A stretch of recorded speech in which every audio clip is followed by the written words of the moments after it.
So if a patient has responded to a switch in antidepressant treatment, the next approach that's often used is to employ drugs in combination. And this consists of adding two drugs together to obtain a better effect than if either were given alone. This normally means going on with the current treatment, which would generally be an antidepressant, which hasn't been particularly effective, and to then add a second agent. Conventionally, the phrase combination treatment refers to adding a second drug that's also an antidepressant in its own right. So a drug such as mirtazapine.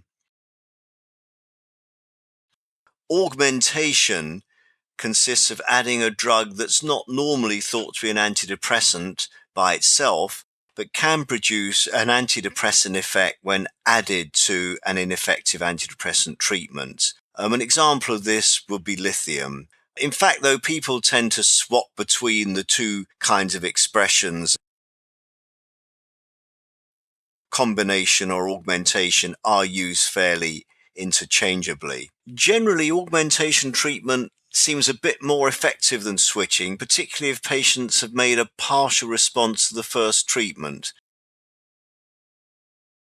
And this is probably because if you add something in, then you don't lose the effect of the first treatment when you withdraw it, as you might in a switch. The problem with adding two drugs together is that, of course, the side effect burden tends to be greater and the risk of interaction is there.